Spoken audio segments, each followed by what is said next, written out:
The deep space exploration vessel Pathfinder moved slowly through the darkness of space.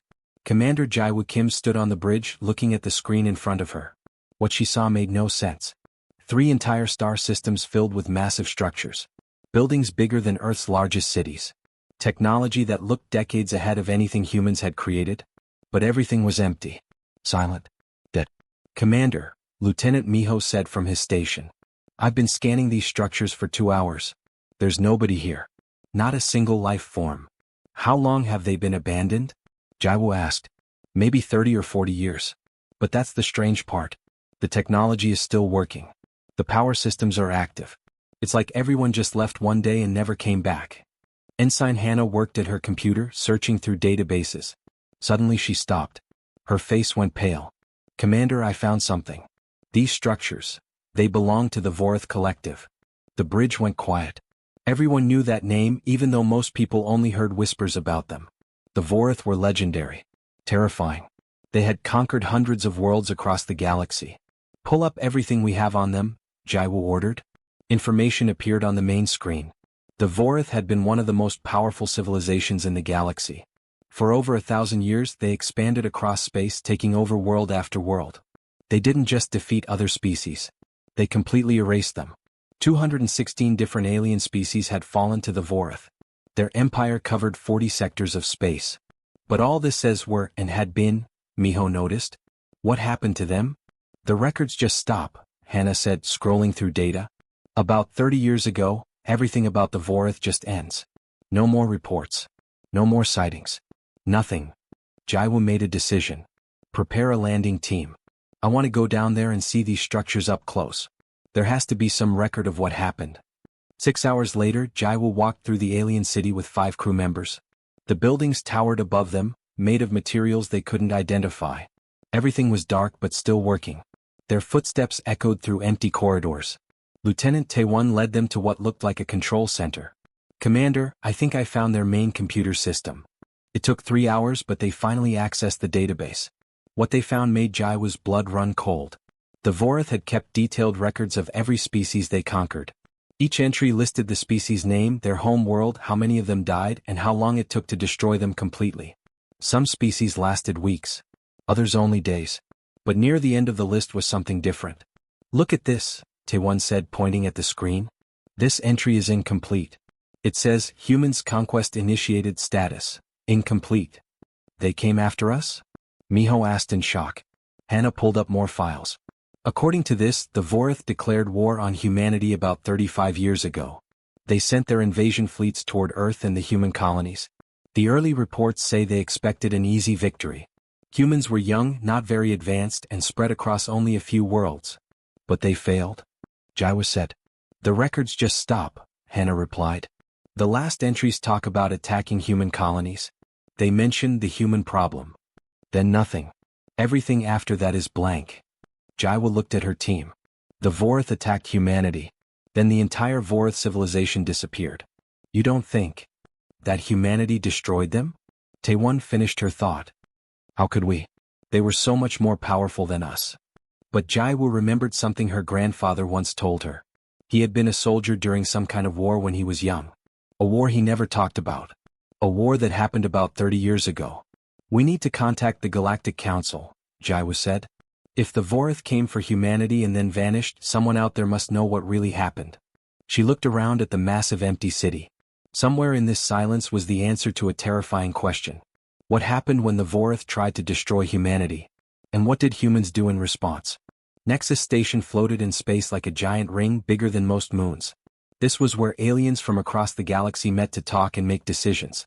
Commander Jaiwoo Kim stood in the center of a massive chamber, surrounded by dozens of different alien species. Some looked like insects. Others were made of crystal. Some were covered in fur or scales.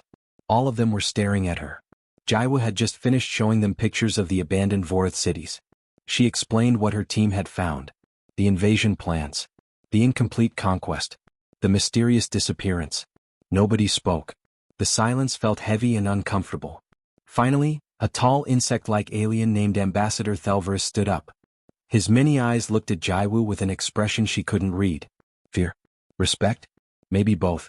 Commander Kim, he said slowly, you should stop looking into this. Leave this mystery alone. With respect, Ambassador, Jaiwu replied, my people have a right to know what happened.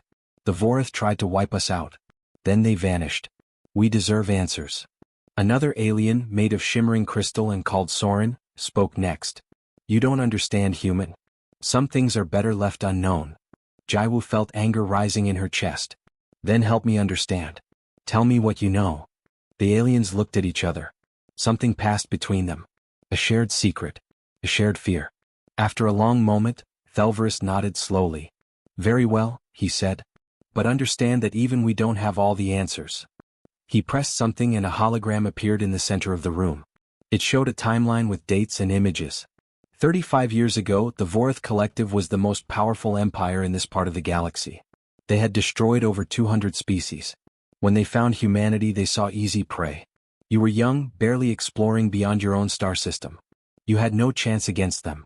The hologram showed Vorith warships moving toward human space. The Vorith declared war on your people, Thelverus continued. Their plan was simple. Attack hard. Kill millions. Break your spirit. Force you to surrender. They had done this 200 times before. It always worked within a few months.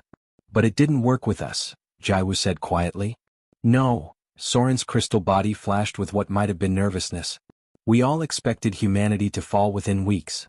The Vorith sent their invasion fleets. Early reports said they had destroyed several human colonies. Millions of your people died. Jaiwa's hands clenched into fists. Lieutenant Miho, standing beside her, looked sick. Then something happened, Thelverus said. The Vorith forces attacking human space stopped sending reports. They just went silent.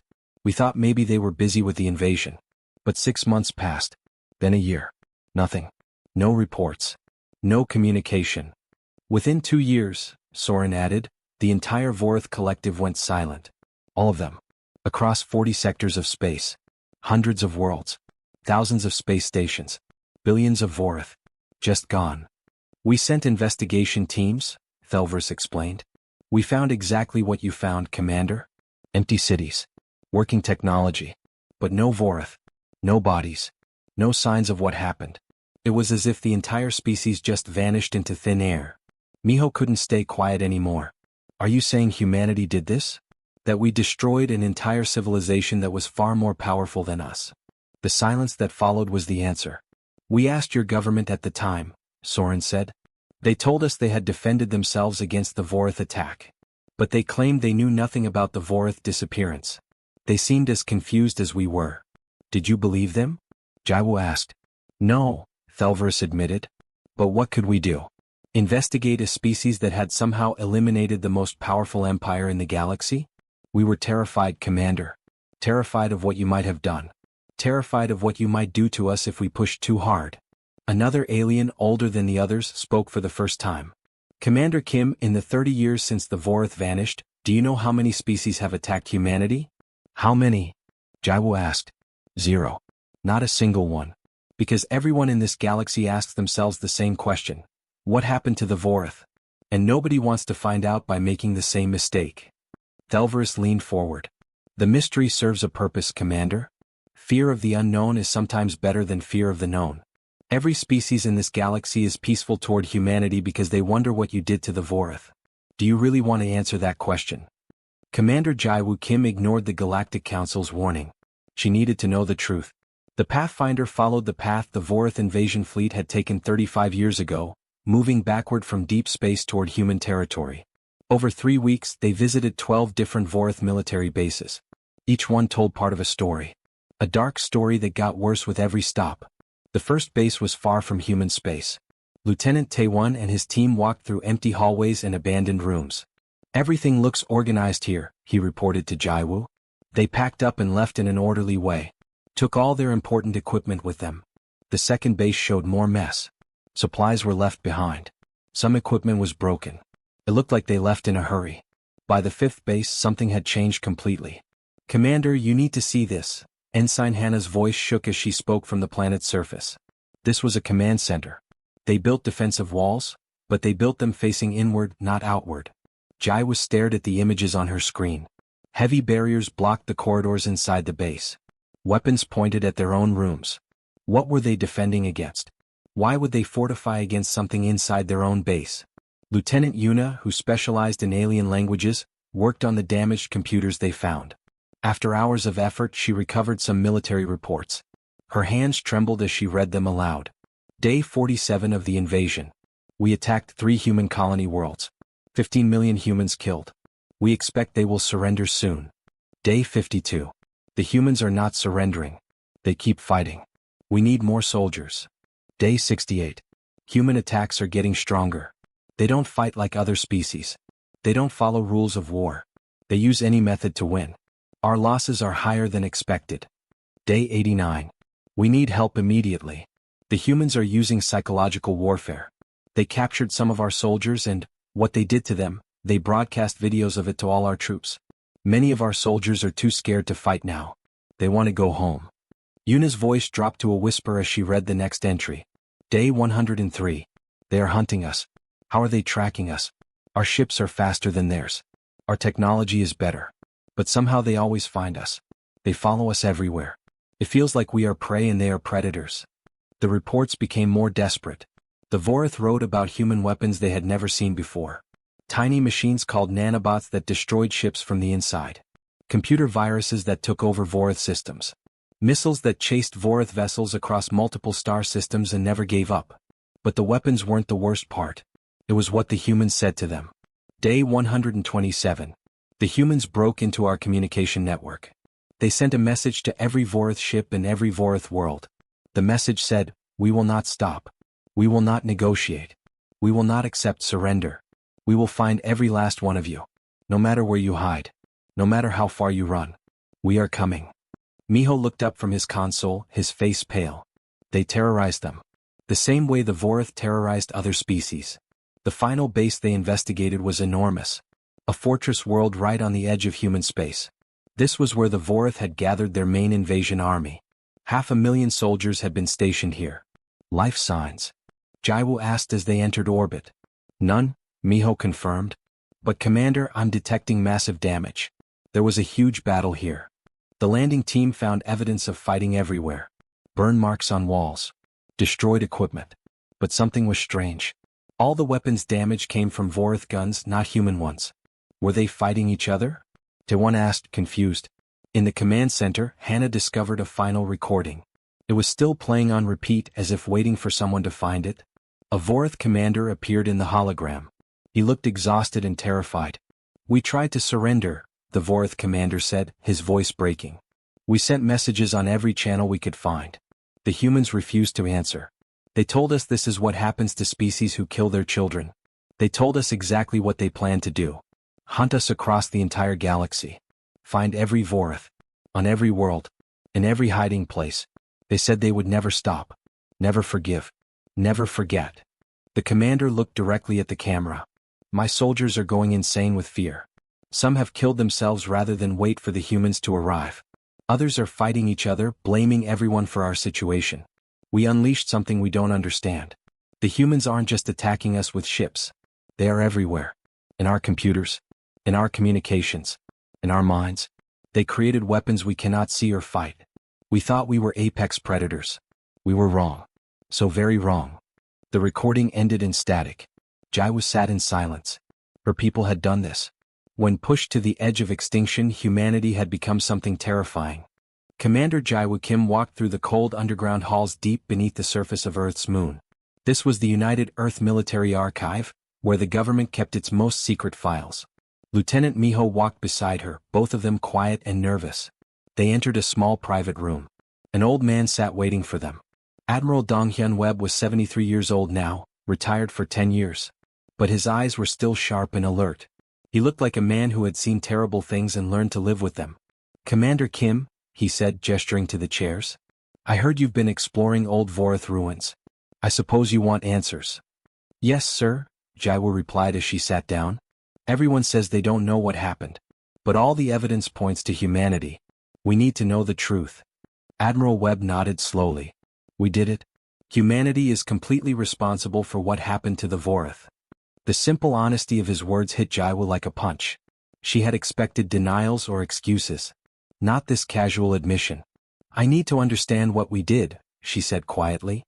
Do you know what the Vorith actually did during their invasion? Webb asked. Not just the numbers. The real details? They destroyed 3 colonies. Killed 15 million people. Webb's face hardened. Let me be more specific. They didn't just kill 15 million humans. They targeted schools, hospitals, and homes on purpose. They broadcast videos of executions to scare other colonies into surrendering. They murdered children in front of their parents. They used diseases designed to make people suffer for days before dying. Miho looked away, feeling sick. The Vorith believed in using terror as a weapon, Webb continued. Break a species mentally and they surrender fast. It worked for them 200 times. But they made one mistake with humanity. What mistake? Jaiwu asked. They thought terror would break us. Instead, it unified us. Webb stood and turned on a holographic display. Within days of the first attack, every nation on Earth joined together. Every colony. Every human settlement. We had one single goal: make sure nothing like this could ever happen again. The display showed military bases being built, scientists working in laboratories, and weapons being created. One project was labeled Eternal Consequence. We didn't just want to win the war, Webb explained. We wanted to send a message to every species in the galaxy. A message that would last forever. Never attack humanity. How did you track them down? Jaiwu asked. They were more advanced than us. We were more desperate. When you're facing extinction, you find ways to innovate. Webb pulled up technical diagrams. We created tiny robots smaller than cells that could get inside any computer system. We built tracking devices using quantum technology and planted them in Vorith ship wreckage. No matter where they went, we could follow. We designed biological weapons that only affected Vorith physiology. And the psychological warfare? Miho asked, his voice barely a whisper. Webb's expression grew dark. That was our real weapon. We studied everything about how the Vorith thought and felt. They were predators who had never been prey before. So we made them prey. We broke into their communications and told them exactly what we would do. We hunted their ships across space, always letting a few escape to spread fear. We wanted every Vorith in the galaxy to know humanity was coming for them. The report said 13 years, Jaiwu said. Yes. We tracked them to every world they had. Every station. Every hiding place. After the first year, the Vorith tried to surrender. We refused to accept it. You refused. Jaiwu felt her stomach twist. Why? Because showing mercy to monsters teaches the wrong lesson to everyone watching, Webb said coldly. We needed every species in this galaxy to understand one thing. Attacking humanity means complete destruction. No negotiation. No surrender. No mercy. Ever. But they're not all dead, Miho said. You told us you didn't kill them all. Webb nodded. After 13 years, we had destroyed their entire civilization. Billions of Vorith were scattered and broken. They were no longer a threat to anyone. That's when we gave them a choice. He opened another file. We found their remaining leaders. We told them they had 2 options. Option 1, complete extinction. We would hunt down every single Vorith in the galaxy until none remained. Option 2, exile beyond the galactic rim. They would give up all advanced technology and leave civilized space forever. They could never return. They chose exile, Jaiwu realized. Yes. We escorted about 7 million survivors to the edge of the galaxy. We watched them fly into the void with only basic survival equipment. Then we erased all records of what happened. Why keep it secret? Jaiwu asked. Because fear of the unknown is more powerful than fear of the known, Webb explained. If we announced what we did, other species might unite against us, seeing us as the new threat. But if the Vorith simply disappeared? If it remained a mystery? That fear lasts for generations. Nobody wants to be the next species to find out what happens when you attack humanity. Jaiwu sat quietly, processing everything. Finally she asked, Do you regret it? Admiral Webb looked directly into her eyes. Every single day. I have nightmares about the things we did. The lines we crossed. We became monsters to fight monsters. But would I do it again? He paused. Yes. Without any hesitation.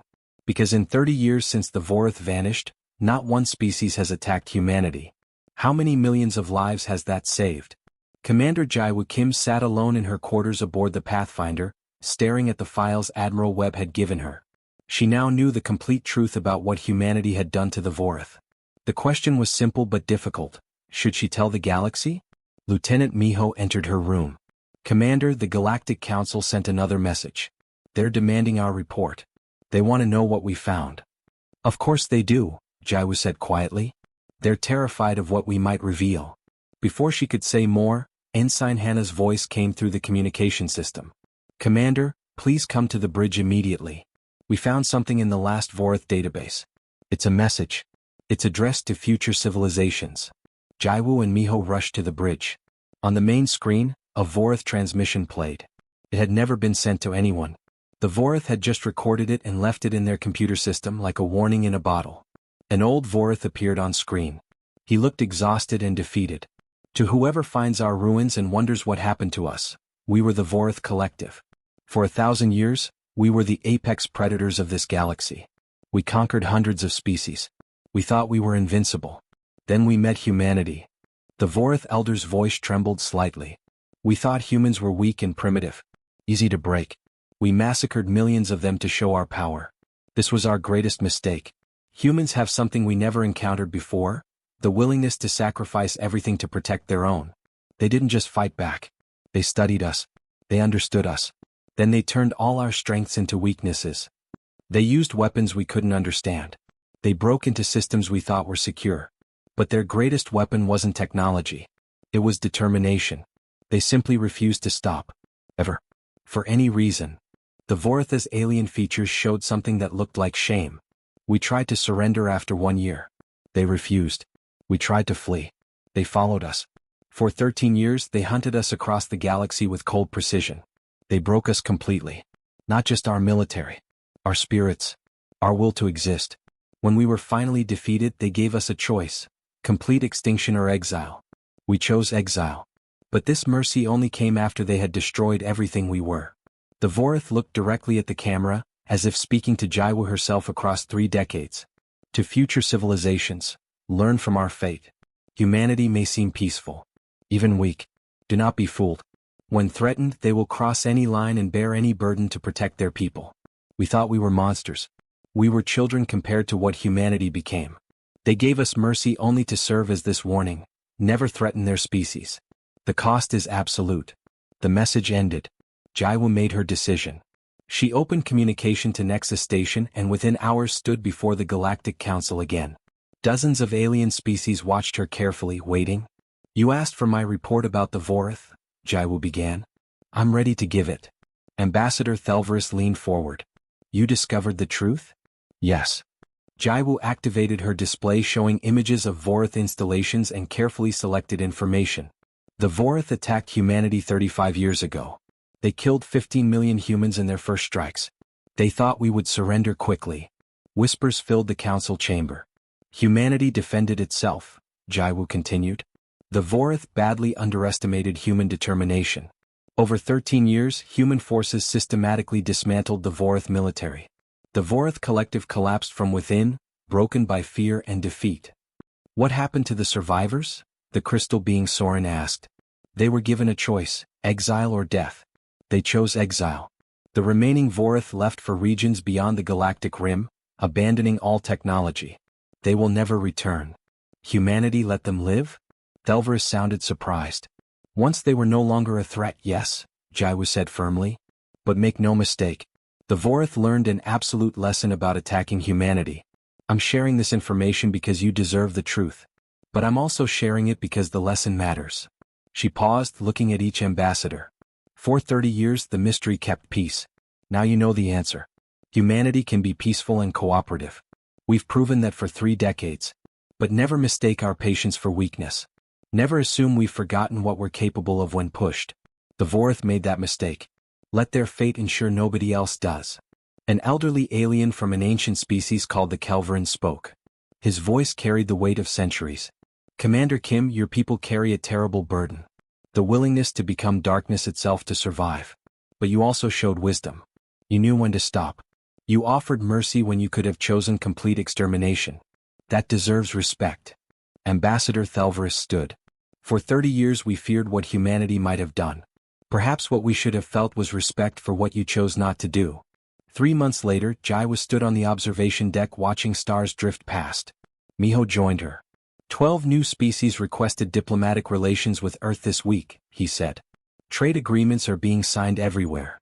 Fear kept them away, Jaiwu said softly. Understanding brought them closer. An alert sounded. A transmission from deep space far beyond the galactic rim. The message was brief in Vorath language.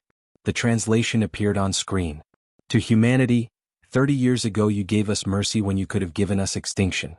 We have lived simply, rebuilding in primitive ways, teaching our children the lessons we learned. We want you to know, we will never return to galactic space. We will never threaten anyone again. Thank you for the mercy. We will spend the rest of our existence making sure your lesson is never forgotten. Miho stared at the screen in disbelief. They're thanking us? They understand now, Jaiwu said quietly. They understand what they forced us to become. And more importantly, what we chose not to become. She looked out at the peaceful galaxy, at dozens of civilizations coexisting with humanity. In 30 years, not a single species had attacked her people. The mystery had kept them safe. The truth had brought them respect. Humanity had proven it could be the most terrifying species in the galaxy. But more importantly, it had proven it didn't have to be. That was the real message. That was what would echo across the stars forever. The end.